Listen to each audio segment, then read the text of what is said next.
Now, let's not forget that this can be applied to the indigenous population of humans, of kids, and now we go after their dogs.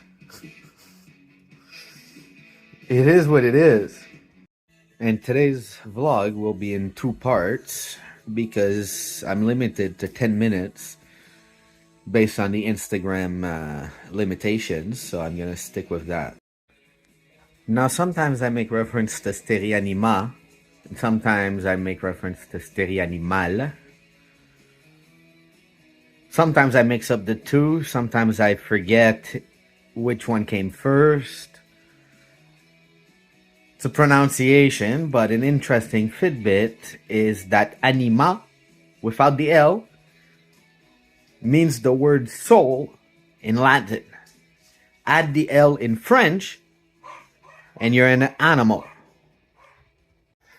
That's why Anima Quebec is Anima Quebec. It's spelled without the L, and it's not a typo, unlike Google that made the typo. Interesting little tidbit of information is the first city to sponsor TNR on the island of Montreal was the very Jewish Zionist city of Côte Saint Luc. I mean, they're the origin of trap, release, and neuter. Trapping, releasing, and neutering would do no good. It's trap, neuter, and release. But yeah. And did you know that the first people to rent an apartment building to store cats were SPCA employees? SPCA volunteers fundraised to get money to rent an apartment and stick all the cats that the SPCA was going to euthanize in that apartment. And from my recollection, the owner of that building was a Jehovah's Witness. The current owner of the ARN building lives in Israel. Never comes to Montreal, doesn't know what the hell happens in his building. Barbara Lisbona's real name, maiden name, is Barbara Yankovsky. So now let's talk about the dogs from Lebanon. I think that's part of the racism that every religious division of the local rescue community has an agreement that the dogs from Lebanon need to come out of Lebanon because the people of Lebanon are animals. I mean, I've seen it. I've seen it written on Facebook. Not because of the ban regarding imports in 100 and some countries. The best idea I heard this week was somebody's gonna go to Morocco to get some northern dogs. Give me a gun and just point it to my head and pull the trigger. Like, what's wrong with these people? I know a Jehovah's Witness who drove 14 hours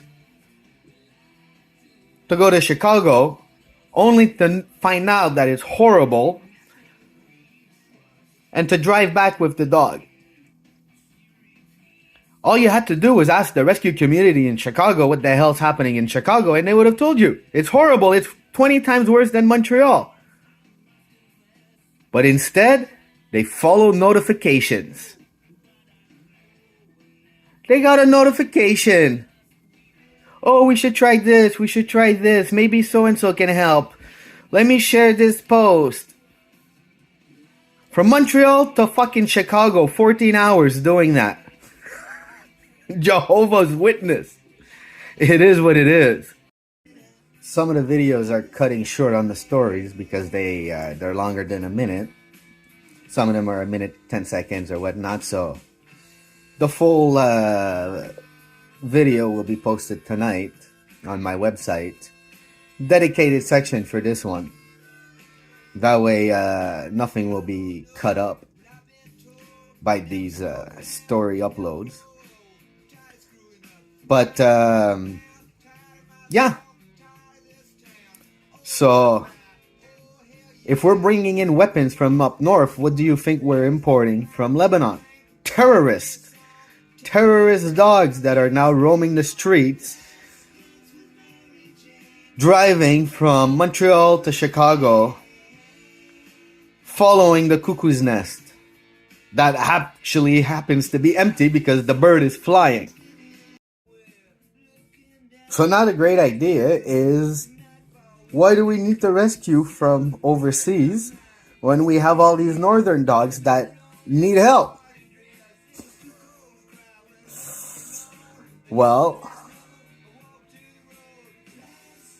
I support the ban right now. That's international. And technically, the northern communities have a certain degree of sovereignty. So I would recommend they do not allow the export of their dogs.